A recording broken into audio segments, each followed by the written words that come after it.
ونستعينه ونستغفره ونستهديه ونؤمن به ونتوكل عليه ونعوذ بالله من شرور أنفسنا ومن سيئات أعمالنا من يهده الله فلا مضل له ومن يضلله فلا هادي له ونشهد أن لا إله إلا الله وحده لا شريك له ونشهد أن سيدنا ومولانا محمدا عبده ورسوله صلى الله تعالى عليه وعلى آله وأصحابه وبارك وسلم تسليما كثيرا كثيرا أما بعد فأعوذ بالله من الشيطان الرجيم بسم الله الرحمن الرحيم قال الله تبارك وتعالى ليس البر أن تولوا وجوهكم قبل المشرق والمغرب ولكن البر من آمن بالله واليوم الآخر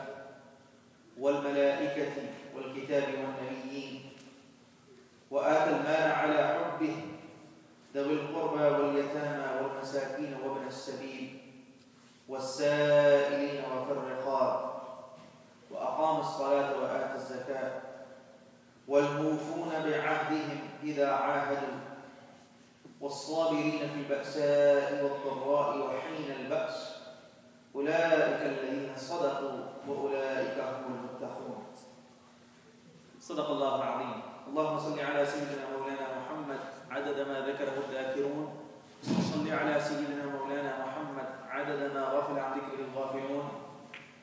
اللهم صل وسلم على عبدك ورسولك اللهم صل على سيدنا مولانا محمد أفضل صلواتك بعدد معلوماتك. My respected brothers and sisters and honorable elders, through Islam, Allah subhanahu wa ta'ala has brought the humanity back to the ways of light. Through Islam, the humanity has seen the light which it had lost for centuries after Sayyidina Isa alayhi salatu wasalam. This light of guidance, the light of hidayah is called Nur. And the darkness of misguidance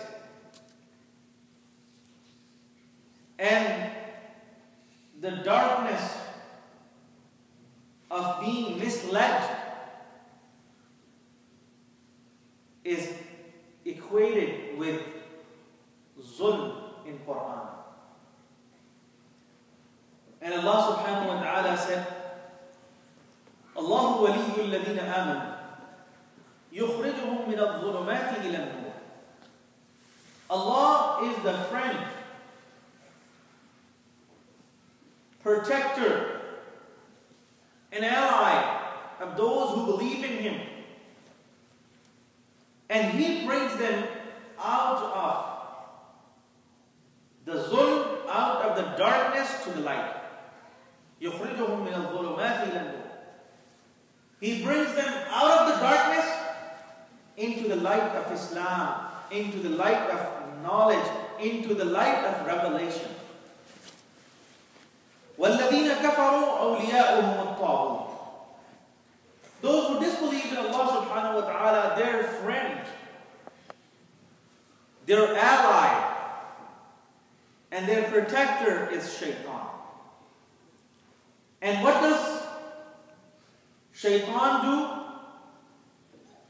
يُخْرِجُونَهُم مِّنَ النُّورِ إِلَى الظُّلُمَاتِ. He brings people out of the light of wahi, the light of revelation, the light of guidance, and he takes them into the darkness of kufr, into the darkness of disbelief. أُولَٰئِكَ أَصْحَابُ النَّارِ هُمْ فِيهَا خَالِدُونَ. These are the people whose destiny is hellfire, and they will remain in there forever. Allah subhanahu wa ta'ala has placed great emphasis on two aspects of our religion. And in fact, the whole religion is in these two important aspects. And these are known as the rights. The rights of Allah and the rights of fellow human beings. The rights of Allah includes two types or two kinds. Al-awamir wal-nawahi. The things that Allah has commanded to do and the things that Allah has commanded to avoid and to refrain from. So all the things that Allah has commanded us to observe, to carry out, to perform, those are the awamir. And there are four major awamir, four major commandments of Allah subhanahu wa ta'ala for every Muslim. The first being the salah, the prayer, which we observe daily. The second being the zakat, the annual charity that we give once a year. The third being the fasting, which we observe once a year during the month of Ramadan. And the fourth being the Hajj, the pilgrimage, which every Muslim who's able to afford the journey to the city of Mecca is required to observe once in their entire lifetime. So these are the awamir. But these are not the only commandments of Allah subhanahu wa ta'ala that we find in Quran and that we find through the ahadith of Rasulullah sallallahu alayhi wa sallam. There are much more to it. In Quran, Allah subhanahu wa ta'ala, He said, وَقَضَى رَبُّكَ أَلَّا تَعْبُدُوا إِلَّا إِيَّاهُ. And Allah has decreed that you must not worship anyone other than Allah. The worship is only to be done for Allah subhanahu wa ta'ala, not to any other creature, not to any other idol, and not to anything else. The worship is only of Allah. وَقَضَى رَبُّكَ أَلَّا تَعْبُدُوا إِلَّا إِيَّاهُ. And if someone does worship something else, that becomes kufr. That becomes clear kufr, which is different, totally different from what Islam teaches. So Allah said, وَقَضَى رَبُّكَ أَلَّا تَعْبُدُوا إِلَّا إِيَّاهُ وَبِالْوَالِدَيْنِ إِحْسَانًا. That you must do good to your parents. This is also an amr. This is also a commandment of Allah subhanahu wa ta'ala, which is out of these four main commandments that we find. And we have to familiarize ourselves with these commandments of Allah subhanahu wa ta'ala. They hold equal importance. They don't hold any less significance and any less importance than the salah or fasting or zakah or hajj. They're equally important. وَبِالْوَالِدَيْنِ إِحْسَانًا. And this comes under the second aspect of our religion, which is haqqul abd, the rights of a fellow human being. Remember, in this world, we don't live alone. We live in communities, in societies, and we're joined by other people. We're strengthened by the presence of other people. So we live in communities, we live in families, we live in system where we have other members of our species, the humanity. There are other human beings.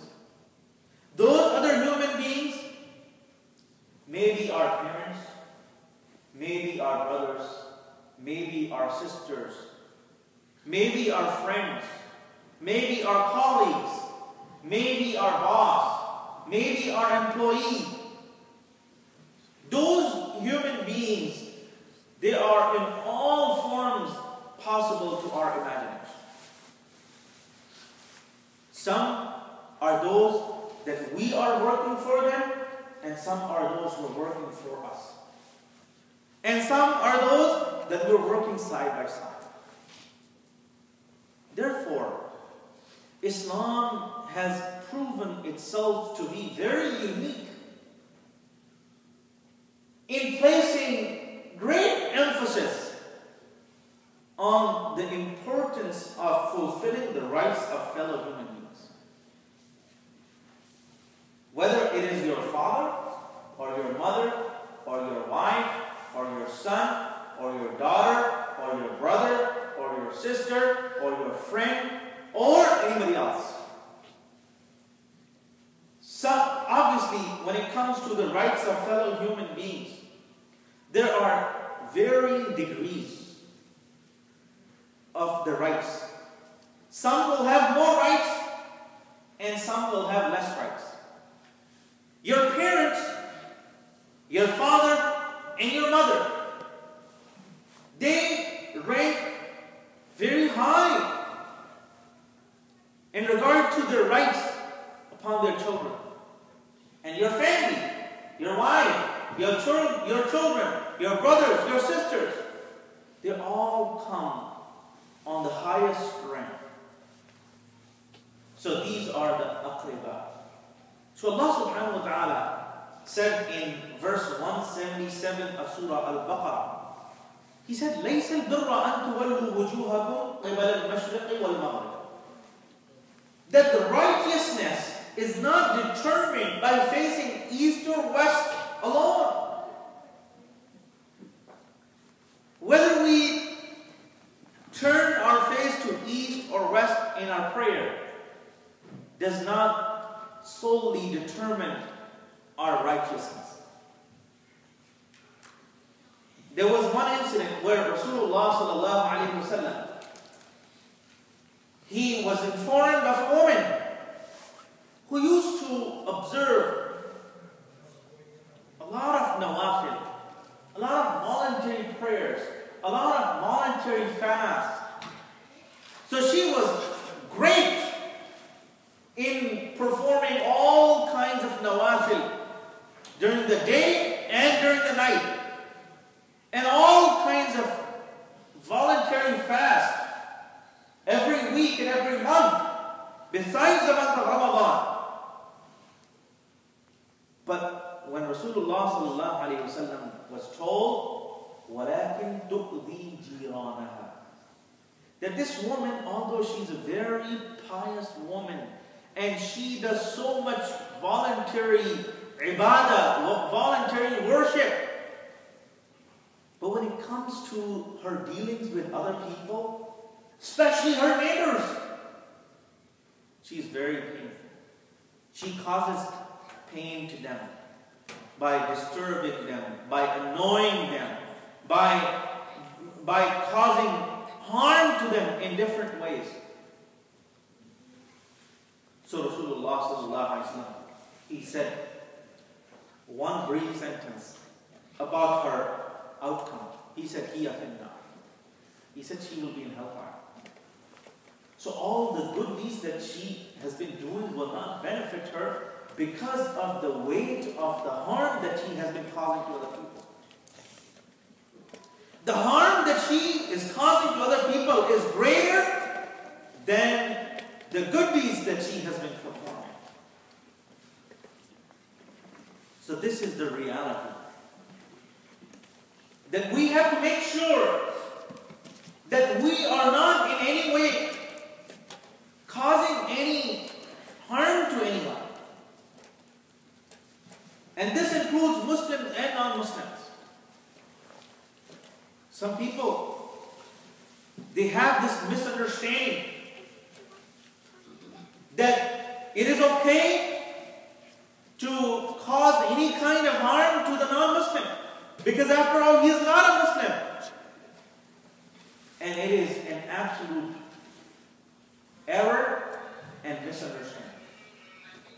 Islam does not teach us to hurt other people, whether they're Muslims or non-Muslims. Cause harm to other people, whether they're Muslims or non-Muslims.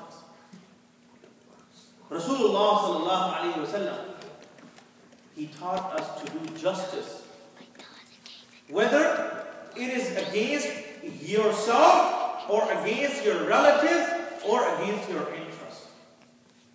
Ya ayyuha alladhina amanu kunu qawwamina lillahi shuhada'a bil qist. O believers, stand firm for justice for the sake of Allah subhanahu wa ta'ala. وَلَوْ عَلَىٰ أَنفُسِكُمْ أَوِ الْوَالِدَيْنِ أَوِ الْأَقْرَبِينَ. Even if the justice demands the decision to be against yourself or against your parents or against your own relatives. And in another ayah of the Quran, Allah subhanahu wa ta'ala said, وَلَا يَجْرِمَنَّكُمْ شَنَآنُ قَوْمٍ عَلَىٰ أَلَّا تَعْدِلُوا. Let not the hostility of another nation or another person compel you to do injustice. When we see how and when the injustice is carried out, we see mainly two causes. It's either favoritism that compels us to do injustice. So for example, if the case is brought before us and one party is your relative or your friend or someone that you are indebted to, and the other party may be someone you don't like or someone you're not familiar with, a stranger. So this sense of favoritism will compel you to make the judgment, make the decision in favor of the one that you like or in favor of the one that you are indebted to. So this is one reason for injustice. Another reason for injustice is hostility. You hate someone and you are ready to do whatever is possible to hurt that person. So in that sense of hostility and in that rage, you will do whatever is possible to do injustice to them. And Islam does not allow this. We have examples in the life of Rasulullah sallallahu alaihi wasallam and in the lives of Sahaba, where the case was brought before Rasulullah sallallahu alaihi wasallam or a Sahabi, and the case was between a Muslim and a non-Muslim. And apparently, in those cases, the non-Muslim was on the right and the Muslim was wrong. So the judgment was not given in favor of Muslim just because he's Muslim. The judgment was given in favor of a non-Muslim because he's right. The haqq is with him. The truth is supporting that person at that time. So, in this ayah, Allah subhanahu wa ta'ala reminds us that لَيْسَ الْبِرَّ أَن تُوَلُّوا وُجُوهَكُمْ قِبَلَ الْمَشْرِقِ وَالْمَغْرِبِ. Your righteousness is not determined by merely turning your face towards east or west in salah. This also reminds us that whether we turn our face to east or west is not because this is what we are supposed to do, is because this is the command of Allah subhanahu wa ta'ala. So the obedience is always to the command of Allah subhanahu wa ta'ala. When we perform our salah during the morning time or evening time or night time, we do it because Allah has commanded us to do. So the obedience is always to the command of Allah subhanahu wa ta'ala. وَلَكِنَّ الْبِرَّ مَنْ آمَنَ بِاللَّهِ وَالْيَوْمِ الْآخِرِ. Now Allah subhanahu wa ta'ala explains what is the real sense of righteousness. How can you really achieve righteousness? And how can you become righteous in real sense? In the sight of Allah subhanahu wa ta'ala, not in the eyes of people. In the eyes of people, you can become righteous if you are praying, if you are fasting, if you are giving charity, if you are going for Hajj every year or every other year. People will say, oh, he's a very righteous person. But who is a true righteous person? So Allah describes. Allah says, وَلَكِنَّ الْبِرَّ مَنْ آمَنَ بِاللَّهِ وَالْيَوْمِ الْآخِرِ. The true righteousness consists of the belief in Allah subhanahu wa ta'ala. The true righteous person is the one who believes in Allah, وَالْيَوْمِ الْآخِرِ, and in the day of judgment, the last day, وَالْمَلَائِكَةِ, and in the angels, وَالْكِتَابِ, and in the book of Allah, وَالنَّبِي, and the prophet of Allah subhanahu wa ta'ala. These are the pillars of our faith. آمنت بالله وملائكته وكتبه ورسله واليوم الآخر. These are the pillars of our faith. Each pillar has its own importance to the total foundation of our belief, the total foundation of our religion. If one pillar is demolished, there's a fear that the whole building of our faith will collapse. So these are the pillars of our faith, and then comes وَآتَ الْمَالَ عَلَى حُبِّهِ. And he spends, despite having love for the wealth. Everyone loves their wealth. And when we spend our wealth in the path of Allah subhanahu wa ta'ala, whether it is a voluntary charity, or helping someone, or helping a needy, or helping an orphan, or helping a poor person, or feeding a hungry person, or feeding a starved person, we're spending, and it is despite that love that we have for wealth. But at this point, when we do it, we're demonstrating that the love of Allah in our heart is greater than our love for our wealth. وَآتَ الْمَالَ عَلَى حُبِّهِ ذَوِي الْقُرْبَى.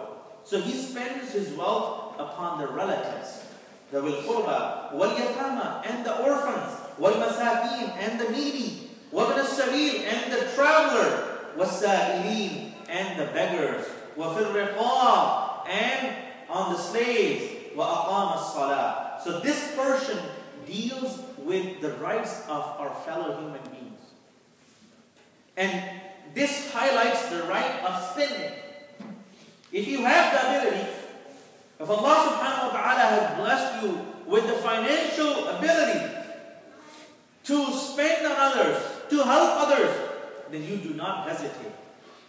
Remember, many of us think that the wealthy people don't really care about the wealth. And the fact is that for a wealthy person to spend, there's more challenge and there's more sacrifice with his emotions. In one hadith, Rasulullah sallallahu alaihi wasallam said that when a person gives sadaqah, he fights with 70 shayateen to pull that charity out of their mouth and give it in the path of Allah subhanahu wa ta'ala. So there's a lot of struggle and a lot of challenge, a lot of sacrifice that goes in the background of even $1 that we spend in the path of Allah subhanahu wa ta'ala. Only Allah makes it easy for us. But the truth of the matter is that it is always a challenge. It is a challenge for a wealthy person, and it is a challenge for a non-wealthy person. It is always a challenge. Only Allah makes it easy. And then comes our worships, our ibadat, وَأَقَامَ الصَّلَاةِ, and He establishes the prayer, وَآتَ الزَّكَاةِ, and He gives the zakah. Do you see? There's one spending that is mentioned before zakah, and then there is zakah. Zakah is also spending. So there is a separation between zakah and another kind of charity, another kind of spending. In one hadith, Rasulullah sallallahu alaihi wasallam said that in the wealth of a person, there is charity besides the zakah. So zakah is one charity that we are obligated to spend, that we are required to discharge. But besides the zakah, there's also other haqq and other rights of other people. And we must spend, we must pay attention to that. So here again, Allah subhanahu wa ta'ala separated the mention of voluntary spending on your relatives, on the poor, on the orphan, on the needy, and then there is zakah, which must be given every year. وَالْمُوفُونَ بِعَهْدِهِمْ إِذَا عَاهَدُوا, and those who fulfill their promises, who fulfill their agreements, and who fulfill their contracts. When you make a promise, you must fulfill it.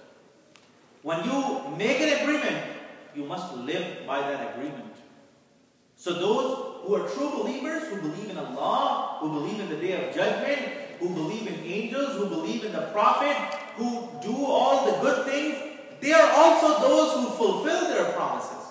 They don't back out from their promises. وَالصَّابِرِينَ فِي الْبَأْسَاءِ وَالضَّرَّاءِ وَحِينَ الْبَأْسِ, and to exercise patience in poverty, in distress, and in times of war. Such people, أُولَٰئِكَ الَّذِينَ صَدَقُوا, such people who do these are truly righteous. وَأُولَٰئِكَ هُمُ الْمُتَّقُونَ, and they are the righteous people. They are the true pious people. وَآخِرُ دَعْوَانَا أَنِ الْحَمْدُ لِلَّهِ رَبِّ الْعَالَمِينَ. I would like to remind everyone, inshallah, that this Sunday, the daylight saving time will be taking effect. So don't forget to adjust your clock tomorrow night at 1 a.m. And next Friday, inshallah, the time of Salat al-Jumu'ah will also be different. So next Friday, inshallah, the talk will start at 1 o'clock and the khoutbah will start at 1:30, inshallah. So please keep this change of time on your calendar.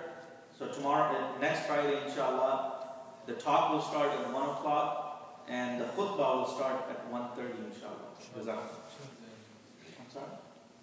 Tuesday and Friday. Yeah, Tuesday and Friday lectures will continue to be after Salat al-Isha. Salat al-Isha will be at 8:30, but they will change subsequently, inshallah, and we will keep you updated. So tonight as well, inshallah, we will have the Dars of Hadith at the regular time after Salat al-Isha, and Salat al-Isha is at 7:30 p.m. We invite all of you, inshallah, to join us. Jazakallah.